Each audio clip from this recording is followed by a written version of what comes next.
औज़ु बिल्लाहि मिनश शैतानिर रजीम। बिस्मिल्लाहिर रहमानिर रहीम। सब तारीफ़ें उस ज़ात वाजिब के लिए हैं जो पूरी कायनात का खालिक व मालिक है, और दरूद व सलाम मोहम्मद वाले मोहम्मद अलैहिस्सलातु वस्सलाम के लिए जो न सिर्फ ये कि मूजिब तख्लीक़ कायनात हैं, बल्कि उनकी इज़्ज़त, अज़मत और मुकाम व मर्तबा ये भी है कि ख़ुद खालिक व मालिक भी उन पर दरूद व सलाम भेजता है। इन्नल्लाह व मलाइकतहु यसल्लूना अलन नबी या अय्युहल्लज़ीना आमनू सल्लु अलैहि व सल्लिमू तस्लीमा। अल्लाहुम्मा सल्लि अला मुहम्मद व आले मुहम्मद वाज्जिल फरजहुम। मदीनतुल इल्म चैनल के सामीन व नाज़रीन, अस्सलामु अलैकुम। या अली अलैहिस्सलातु वस्सलाम मदद। गुज़श्ता गुफ्तगू में इस मौजू पे बात चल रही थी कि विसाले पैगम्बर अकरम सल्लल्लाहु अलैहि वसल्लम के बाद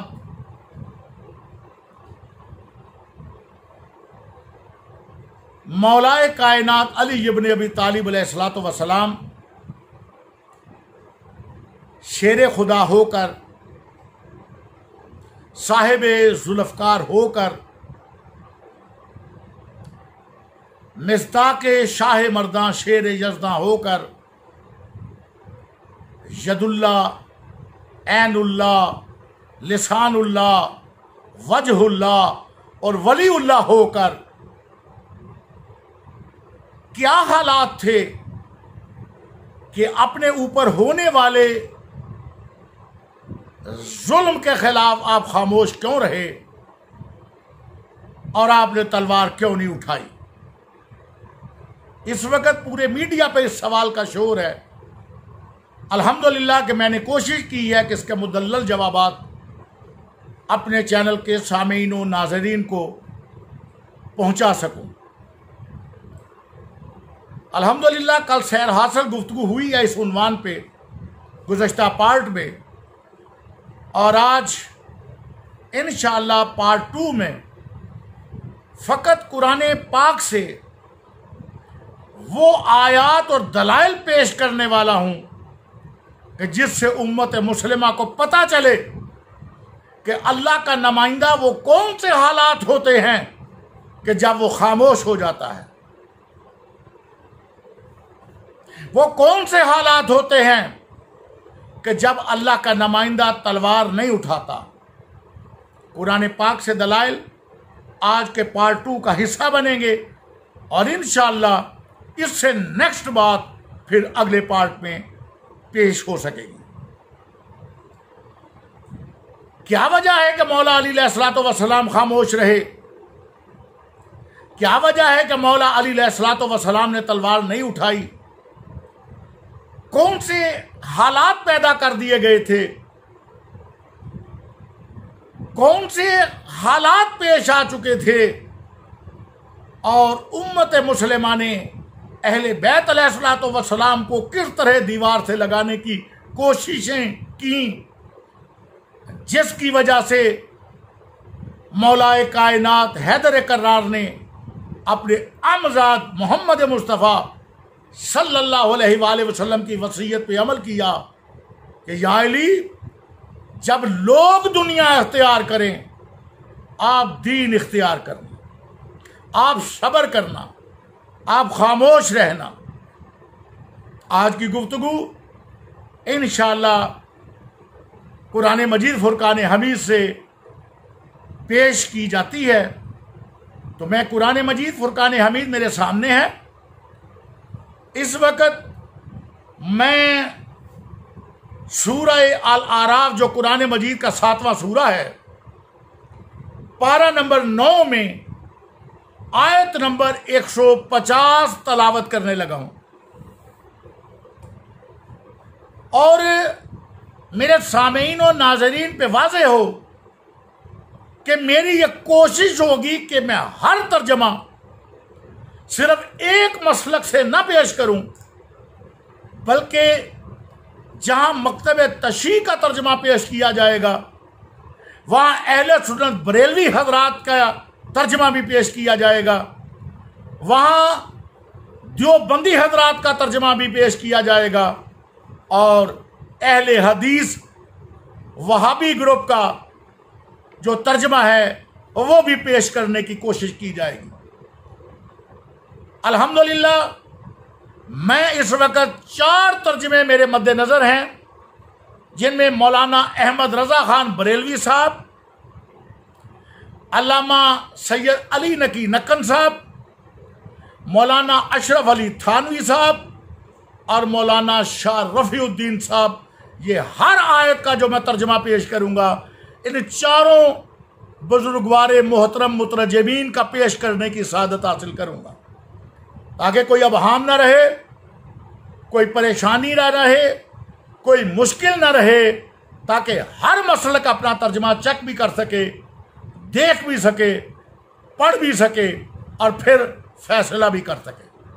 तो इस वक्त सूरह अल आराफ जो 7वां सूरा है, पारा 9 है और आयत नंबर 150 है।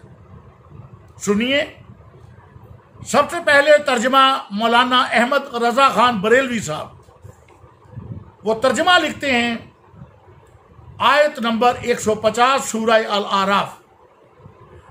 और मूसा अपनी कौम की तरफ पलटा, गुस्से में भरा और झुंझलाया हुआ, कहा तुमने क्या बुरी मेरी जानशीनी की।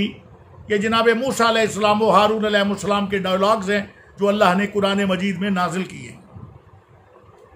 मेरे बाद क्या तुमने अपने रब के हुक्म से जल्दी की और तख्तियां डाल दी, यानी दूसरे मानों में सरेंडर कर गए और हथियार डाल दिए, और अपने भाई के सर के बाल पकड़कर अपनी तरफ खींचने लगे और कहा, ए मेरे मां जाए। जनाब हारून अलैहिस्सलाम फरमाते हैं, ए मेरे मां जाए, कौम ने मुझे कमजोर समझा और करीब था कि मुझे मार डालें, तू मुझ पर दुश्मनों को ना हंसा और मुझे जालिमों में ना मिला। हजरत मूसा और हारून अलैहिस्सलाम की गुफ्तगू कुरान मजीद सूरह अल आराफ आयत नंबर 150, ये तर्जमा है मौलाना अहमद रज़ा ख़ान बरेलवी साहब का। मकतब तशरीह का तर्जमा अल्लामा अली नकी नक्कन साहब से मैं नकल कर रहा हूँ। और जब वापिस हुए मूसा अलैहिस्सलाम अपनी कौम की तरफ गुस्सा और रंज के आलम में, तो कहा कितना बुरा रवैया अख्तियार किया तुमने मेरे बाद। जनाब हारून को फरमाया, क्या तुमने अपने परवरदिगार के हुक्म के मुकाबला में जल्दी से काम लिया और तख्तियां उन्होंने हाथ से फेंक दी और अपने भाई का सर हाथ में लेकर अपनी तरफ उन्हें खींचने लगे। तो उन्होंने कहा, ए मेरे मां जाए, यकीन मानो कि इन लोगों ने मुझे बेबस कर दिया था। आइए अब मौलाना अशरफ अली थानवी साहब सूरह अल आराफ की 150 नंबर आयत का क्या तर्जमा करते हैं। वो फरमाते हैं कि और जब मूसा अपनी कौम की तरफ वापस आए गुस्सा और रंज में भरे हुए, तो फरमाया कि तुमने मेरे बाद ये बड़ी नामाकूल हरकत की। क्या अपने रब के हुक्म आने से पहले ही तुमने जल्दबाजी कर ली और जल्दी से तख्तियां एक तरफ रखी और अपने भाई का सर पकड़कर अपनी तरफ घसीटने लगे। हारून अलैहिस्सलाम ने कहा, मेरे मां जाए, ए मेरे भाई, इन लोगों ने मुझको बेहकीकत समझा और करीब था कि मुझको कत्ल कर डालें। सो तुम मुझ पर सख्ती करके दुश्मनों को मत हंसवाओ और मुझको इन जालिम लोगों के झैल में मत शुमार करो। और आखिर में मौलाना शाह रफ़ीउद्दीन साहब का तर्जमा भी समाअत फरमा लीजिए। और जब फिर आया मूसा तरफ कौम अपनी के गुस्से से,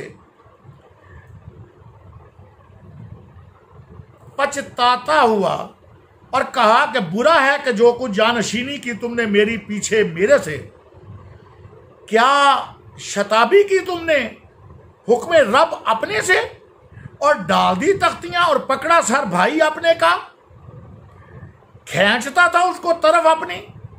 कहा, ए बेटे मां, मेरी के तहकीक इस कौम ने नातवा समझा, मुझको और नजदीक थे कि मार डालें मुझको, बस मत खुश कर साथ मेरे दुश्मनों मेरे को, और मत कर मुझको साथ कौम जालिमों। आपने सूरह अल आराफ की 150 नंबर आयत का तर्जमा 4 मकातिब फिक्र के मुतरजमीन का समात फरमाया। तर्जमे का माहसल आपके जहन में आ चुका कि जनाब हारून ने जनाब मूसा अलैहिस्सलाम के इस्तफसार पे जवाब दिया कि आपकी उम्मत ने मुझ पे जुल्म किए, मुझे बेबस कर दिया, मुझे नातेवा कर दिया, करीब था कि मुझे कत्ल कर डालें, इसलिए मैं खामोश हुआ। पैगंबर अकरम सल्लल्लाहु अलैहि वसल्लम ने फरमाया, या अली अंता बेमिन्नी बेमंज़िलत हारून मिन मूसा इल्ला अन्नहु ला नबी आबादी। अल्लाह की वही के साथ बोलने वाले पैगंबर अकरम सल्लल्लाहु अलैहि वसल्लम ने फरमाया कि मौलाए कायनात अली इब्न अबी तालिब अलैहिस्सलातु वस्सलाम की मुझसे मंजिलत वही है जो हारून की मूसा के साथ थी, बस ये कि मेरे बाद नबूवत खत्म हो चुकी है, वो नहीं है। तो जनाबे हारून अगर बेबस हो गए हैं, वो खामोश हो गए हैं, उन्होंने तख्तियां डाल दी, बेबस हो गए, नातवा हो गए, लाचार हो गए, तो वसीए मूसा अगर नाचार और नातवा होकर, लाचार होकर, बेबस होकर अगर खामोश हो सकते हैं, तो ऐसे हालात में वसीए पैगंबर अकरम सल्लल्लाहु अलैहि वसल्लम खामोश क्यों नहीं हो सकते। ये पहली आयत। इससे आगे अगला सूरा सूरह हूद, सूरह हूद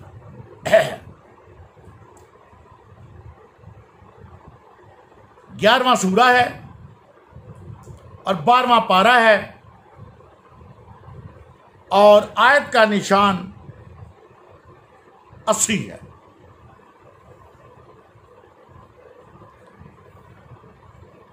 सूरह हूद की आयत नंबर 80 में यहां जनाब इब्राहीम अलैहिस्सलाम और जनाब लूत अलैहिस्सलाम का जिक्र हो रहा है। तो जनाब लूत अलैहिस्सलाम फरमाते हैं, आयत नंबर 80 का तर्जमा अल्लामा अहमद रजा खान बरेलवी साहब की जुबान से सुनिए। आप फरमाते हैं, बोले ए काश मुझे तुम्हारे मुकाबिल जोर होता या किसी मजबूत पाए की पनाह लेता। ये अल्लाह का नबी फरमा रहा है। नबियों को भेजने वाला कौन? अल्लाह। नबियों पे जुल्म हो रहे हैं, नबी लाचार हो रहे हैं, नबी बेबस हो रहे हैं, नबी खामोश हो रहे हैं। तुम कहते हो कि अली खामोश क्यों रहे? मैं पूछता हूं जनाबे हारून खामोश क्यों रहे? जनाबे लूत खामोश क्यों रहे? अगर नबियों पे कोई माज अल्लाह सुम्मा माज अल्लाह कोई इल्जाम आता है, कोई हरफ आता है, तब तो मौलाए कायनात अली इब्न अबी तालिब अलैहिस्सलातु वस्सलाम के लिए भी सवाल करो कि मौलाए कायनात खामोश क्यों रहे। वगरना कुरान स्पीडों के साथ पढ़ने के लिए नहीं है। जरा गौर कीजिए, फिक्र कीजिए और अगली आयत भी मुलाजा कीजिए। यह तर्जमा था मौलाना अहमद रजा खान बरेलवी साहब का। अल्लामा अली नकी नक्कन साहब फरमाते हैं कि अल्लाह का नबी ये कहता है, उन्होंने कहा काश मुझे तुम्हारे मुकाबला की ताकत होती या मैं सहारा ले सकता किसी मजबूत सतून का, आगे चलिए, मौलाना अशरफ अली थानवी साहब का तर्जुमा देखिए। फरमाया, वो लिखते हैं कि जनाब लूत फरमाने लगे, क्या खूब होता अगर मेरा तुम पर कोई जोर चलता या किसी मजबूत पाया की पनाह पकड़ लेता। और आखिर में चौथा तर्जुमा इस आयत मजीदा का, जो सूरह हूद 11वें सूरा की आयत का निशान 80 है, बयान कर रहा हूँ। तो मौलाना शाह रफ़ीउद्दीन साहब इसका तर्जुमा लिखते हैं, कहा काश के होता वास्ते मेरे साथ तुम्हारे जोर या जगह पकड़ता मैं तरफ किलाए मुहकम की। पता चला कि जनाबे लूत को मजबूत सहारा न मिला, जनाबे लूत अलैहिस्सलाम ताकत और जोर दस्तयाब न हुआ, खामोश हो गए। जनाबे हारून खामोश हुए, फरमाया कि करीब था कि यह उम्मत मुझे कत्ल कर देती। जनाबे लूत खामोश हो गए, अपनी बेबसी बताई अल्लाह के हजूर। कुरान की आयत आपके सामने आ गई। आगे चलिए, इसके बाद सूरह मरियम है।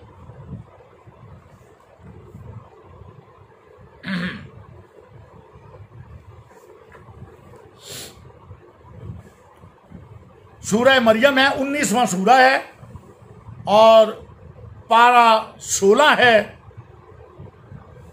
और आयत का निशान 48 है। यहां भी चारों तर्जमे आपके सामने पेश किए जाते हैं। सूरह मरियम आयत का निशान 48, सूरा 19, पारा 16। सबसे पहले मौलाना अहमद रजा खान बरेलवी साहब का तर्जमा समात फरमाइए।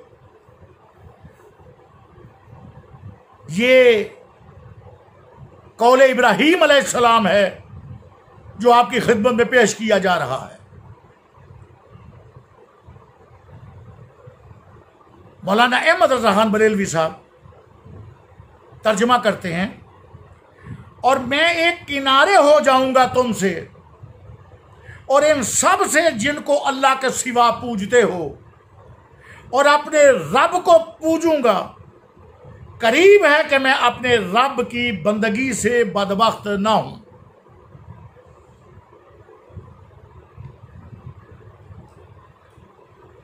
अगला तर्जमा अल्लामा सैयद अली नकी नक्कन साहब से, और मैं खुद आप लोगों से और जिसकी आप लोग अल्लाह के सिवा दुहाई देते हैं अलहदगी इख्तियार कर लूंगा और बस अपने परवरदिगार से दुआ करता रहूंगा। गालिबन मैं अपने परवरदिगार की दुआ से बदनसीब नहीं रहूंगा। इसी आयत का मौलाना अशरफ अली थानवी साहब तर्जमा करते हैं, और मैं तुम लोगों से और जिनकी तुम खुदा को छोड़कर इबादत कर रहे हो उनसे किनारा करता हूं और अपने रब की इबादत करूंगा। उम्मीद है कि अपने रब की इबादत करके महरूम न रहूंगा। चौथा तर्जमा मौलाना शाह रफ़ीउद्दीन साहब फरमाते हैं, और छोड़ दूंगा मैं तुमको और उस चीज को कि पुकारते हो तुम सवाए अल्लाह के, और पुकारूंगा मैं रब अपने को शताब के न हूं। मैं साथ पुकारने रब अपने के लिए बेनसीब। ये चारों तर्जमे आपने सुन लिए। अब आप खुद अंदाजा फरमाइए कि जनाब इब्राहीम अलैहिस्सलाम भी यही फरमा रहे हैं, जनाब लूत अलैहिस्सलाम भी यही फरमा रहे हैं, जनाब हारून अलैहिस्सलाम भी यही फरमा रहे हैं। मैं मगलूब हो गया हूं परवरदिगार, मैं मगलूब हो गया हूं, मेरी मदद कर। अगर नबी की मगलूबियत के बावजूद उनकी नबुव्वत बरकरार रह सकती है तो फिर वसीए पैगंबर को अगर उम्मत जुल्म करके मगलूब कर दे और वसीए पैगंबर खामोश हो जाए, मुसलमानों उसमें ताज्जुब कैसा। या तो कुरान मजीद की आयत का इनकार करो, और या मौलाए कायनात अली इब्न अबी तालिब अलैहिस्सलातु वस्सलाम पे ये बेजा एतराज बंद करो।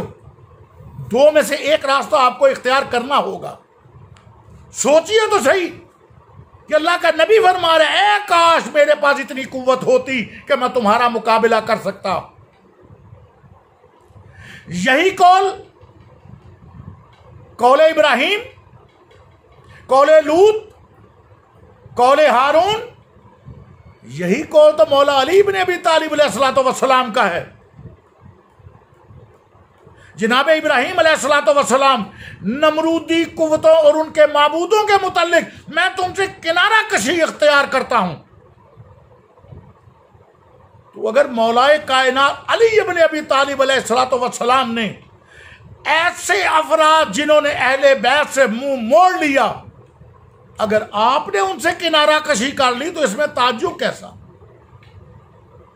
इसमें हैरानगी कैसी। इसके बाद अगली आयत पे चलते हैं। अगली आयत मैं दे रहा हूं आपको सूरह अल शोरा से। सूरह अल शोरा 26वां सूरा है, 19वां पारा है और आयत का निशान 21 है। समात फरमा लीजिए। मौलाना अहमद रजा खान बरेलवी साहब तर्जुमे में क्या लिखते हैं?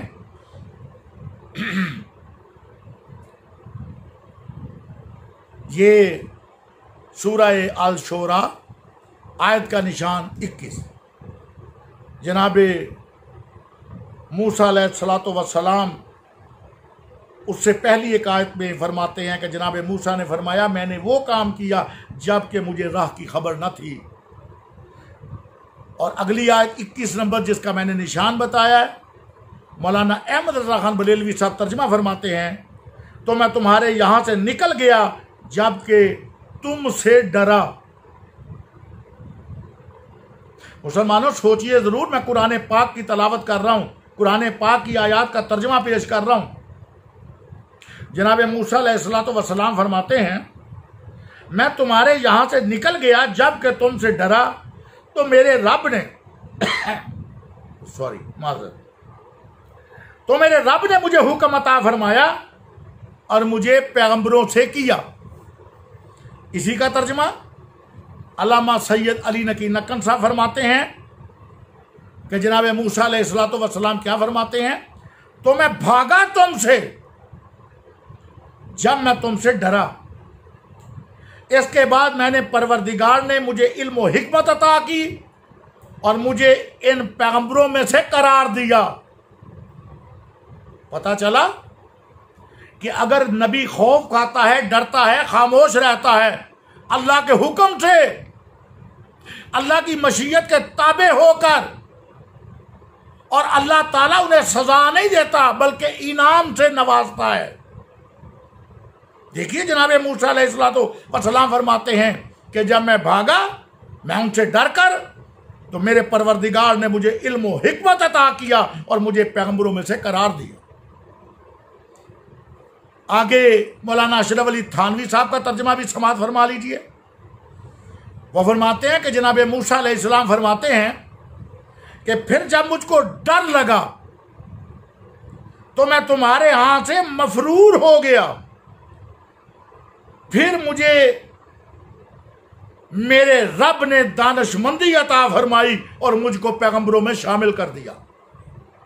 और मौलाना शाह रफीउद्दीन साहब सूरह अल शोरा 26वां सूरा 19वां पारा और आयत का निशान 21, इसका तर्जुमा ये करते हैं, बस भाग गया था मैं तुमसे जब डरा तुमसे, और इनाम में पाया क्या, बस दिया मुझको रब मेरे ने हुक्म और किया मुझको पैगंबरों में से।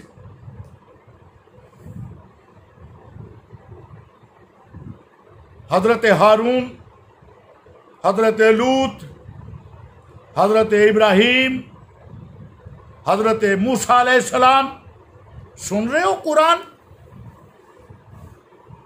इन नासबी ज़हन के मुल्लाओं ने अहले बैत की दुश्मनी में, अहले बैत के बुग़्ज़ में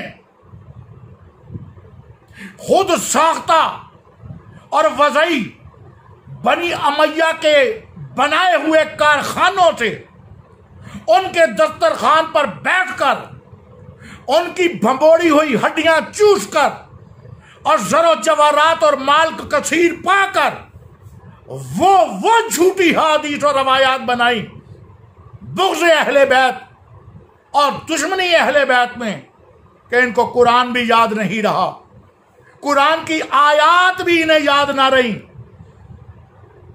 अजीजों, मेरे शिया सुन्नी भाइयों, कुरान का मुतालिया कीजिए, फिक्र कीजिए कि अल्लाह के नुमाइंदे जालिम होते हैं कि मजलूम होते हैं। कौन होते हैं अल्लाह के नुमाइंदे? फैसला कर लीजिए। गुज़श्ता क्लिप में मैंने बताया था, ला यनालु अहदी ज़ालिमीन, अल्लाह का जालिमों से तो वादा ही नहीं है, इमामत व खिलाफत व नबूवत का कोई वादा नहीं है। जालिमीन जहन्नम में जाएंगे, मजलूम अल्लाह के नुमाइंदे हैं। ये देख रहे हो मजलूमियत अंबिया अलैहिमुस्सलाम की, और मशीयत परवरदिगार पे अमल करके इनाम पा रहे हैं अंबिया। आगे चलिए, मैं इसके आगे एक और आपको दिखाना चाह रहा हूं, एक और आयत की तरफ तवज्जो आपकी मबजूल कराना चाहता हूं।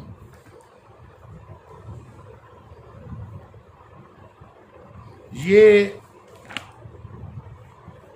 कुरान मजीद फुरकान हमीद का सूरह अल कमर है। सूरह अल कमर की 10 नंबर आयत है, पारे का नंबर 27 है 27, और आयत का निशान 10 है। ये तर्जमा देखिए। सबसे पहले मौलाना अहमद रज़ा खान बरेलवी साहब का हजरत नूह अलैहिस्सलाम के वाक़यात और जिक्र में कि जनाब नूह ने, ये तर्जमा मौलाना अहमद रज़ा खान बरेलवी साहब जनाब नूह अलैहिस्सलाम का कौल नकल करते हैं तर्जमे में। तो उसने अपने रब से दुआ की कि मैं मगलूब हूं, तू मेरा बदला ले। यही तर्जमा अल्लामा सैयद अली नकन साहब यूं करते हैं। तो उन्होंने अपने परवरदिगार से दुआ की कि मैं उनके मुकाबले में बेबस हूं, तू मदद फरमा। और मौलाना अशरफ अली थानवी साहब इसका तर्जमा यूं लिखते हैं, और नूह अलैहिस्सलाम को धमकी दी गई तो नूह ने अपने रब से दुआ की कि मैं दरमांदा हूं, सो आप इनसे इंतकाम लीजिए।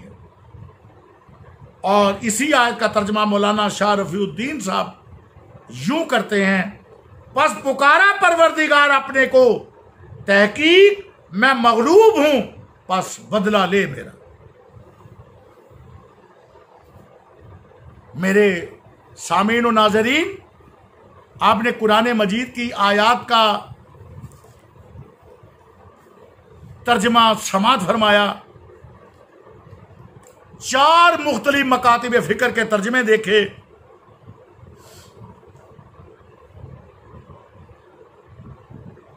और हर एक में अल्लाह के अंबिया अल्लाह से इल्तजा कर रहे हैं, हम बेबस हो गए हैं, हम मगलूब हो गए हैं, हम नातवाओ लाचार हो गए हैं, हमारी मदद फरमा, हमारा इंतकाम ले। ये तमाम अंबिया के कुरान मजीद से मैंने आयात और मैंने अल्हम्दुलिल्लाह चारों बड़े मकातिबे फिक्र के तर्जमे भी आपके सामने पेश कर दिए। सोचिएगा जरूर, बस खत्म कर रहा हूं आज के इस पार्ट को। सोचिएगा जरूर कि मौलाए कायनात अली इब्न अबी तालिब अलैहिस्सलातो वस्सलाम पे अल्लाह के बाद जो सबसे बड़ी इत्तबा लाजिम और वाजिब थी वो खुद पैगंबर अकरम सल्लल्लाहु अलैहि वसल्लम की थी। और उन्होंने अपनी हयात मुबारका में ही हिजरत करके रात की तारीकी में और मौलाए कायनात को ही अपनी बिस्तर पर लिटाकर गार में पोशीदा होकर ये जो अमल दिखाया, मौलाए कायनात चशमदीद उसके गवाह थे। क्यों था? ये दुश्मनों से बचने के लिए था, वरना पाक पैगंबर अकरम सल्लल्लाहु अलैहि वसल्लम शुजात में किसी से कम नहीं थे, अल्लाह के महबूब नबी थे। मगर कभी सूरह अनकबूत भी पढ़ लीजिए कि जब पैगंबर अकरम सल्लल्लाहु अलैहि वसल्लम गार में पोशीदा हुए तो अल्लाह ने क्या इंतजाम फरमाया, खालिक को मालिक ने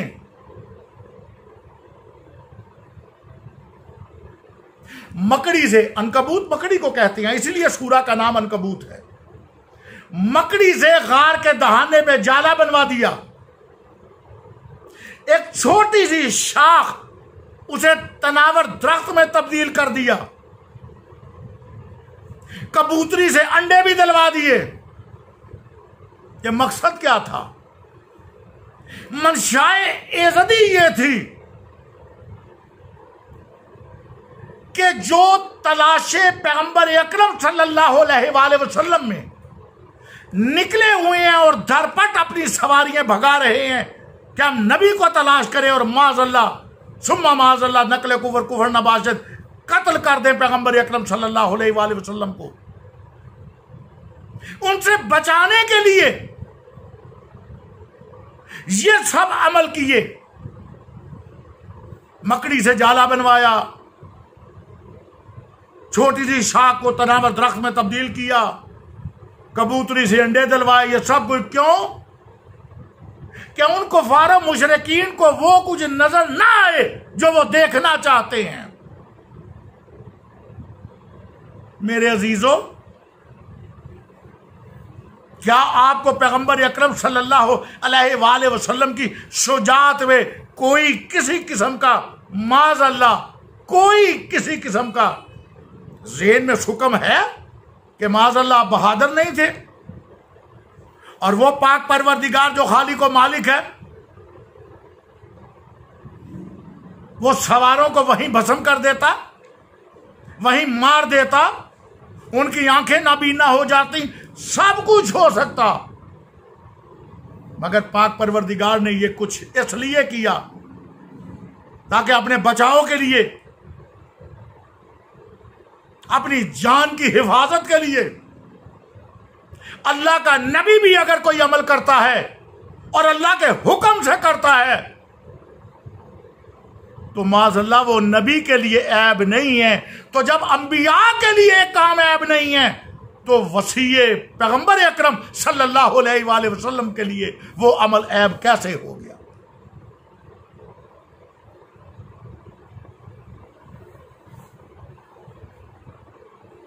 अली खामोश क्यों रहे?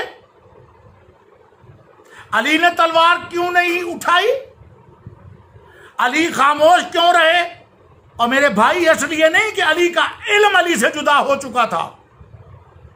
अना मदीनतुल इल्म वालियुन बाबुहा फमन अरादल इल्म फलियातल बाब अक़ज़ाकुम अली इब्न अबी तालिब कुल कफ़ा बिल्लाहि शहीदन बैनी व बैनकुम व मन इंदहु इल्मुल किताब। खुद मौलाए कायनात हैदर करार फरमाते हैं कि अगर मेरे सामने मसनद इमामत बिछा दी जाए तो मैं तौरात वालों को तौरात के मुताबिक, कुरान वालों को कुरान के मुताबिक, ज़बूर वालों को ज़बूर के मुताबिक और इंजील वालों को इंजील के मुताबिक इस तरह उनके सवालों के जवाब दूं कि अगर वो पाक परवरदिगार इन आसमानी किताबों को जुबान अता कर दे, हर किताब ये पुकार उठे कि जो अली ने कहा वही हक है। अली ने तलवार क्यों नहीं उठाई? आखिरी जुमले 2 या 3। अली के तलवार को जंग नहीं लग गया था। शाह मर्दा शेर यज़दा कुव्वत परवरदिगार के मिज़दाक थे, मगर ये खामोशी भी मशीयत परवरदिगार के ताबे थी। अल्लाह का नुमाइंदा अपनी मर्जी का मोहताज नहीं होता। वो तो अगर कोई लुआब भी फेंक दे तो हैदर कर्रार उठ के अलहदा हो जाते हैं कि अगर अब मैं अमर बिन अब्दवत को कत्ल करता तो मेरी जात का गुस्सा और रंजिश भी शामिल हो जाती, जो कि मैं नहीं कर सकता। मैं अगर किसी को कत्ल करता हूं फकत रज़ाए परवरदिगार के लिए। वो अली जो अपनी जात के लिए कुछ करता ही नहीं, वो जो करता है मशीयत परवरदिगार और इत्तबाए पैगंबर अकरम सल्लल्लाहु अलैहि वसल्लम में करता है। बस 2 जुमले आखिरी और मेरी बात तमाम। अगले पार्ट में बात होगी। अगर मौला अली अलैहिस्सलाम खामोश क्यों रहे? अली का इल्म अलग हो गया था? नहीं, अगर अली का इल्म अलग हो गया होता तो पहली 3 खिलाफतों के बाद अपनी ज़ाहिरन खिलाफत के दौरान हैदर कर्रार सलूनी का दावा ना करते। इल्म पास था अली के, उस वक्त खामोशी का हुक्म था। खामोश रहना, अंबिया सब आयात आप देख चुके। खामोश रहना इस अमर की दलील नहीं कि जो मुकाबले में हैं वो सच्चे हैं, वो हक पे हैं, वो ठीक हैं, वो दुरुस्त हैं। नहीं भाई, मैंने कुरान की आयात सब आज के पार्ट में नकल कर दी हैं। नंबर, निशान, आयात, सूरा नंबर सारे मैंने नोट करवा दिए हैं। कुरान पढ़िए और 4 तर्जमों से मैंने आपके सामने तराजम गोशगुजार कर दिए। अली ने तलवार क्यों नहीं उठाई? अली की तलवार को जंग नहीं लगा था। अगर अली की तलवार को जंग लगा होता तो वही जुल्फकार फिर जमलो सिफीन में ना लहराती। तलवार नहीं उठाई तब भी मनशाए परवरदिगार के तहत, और जमलो सिफीन में तलवार उठाई है तब भी उसकी रजा के लिए। वमा अलैना इल्लल बलाग। जज़ाकल्लाह। अल्लाह हाफिज़। फी मानिल्लाह।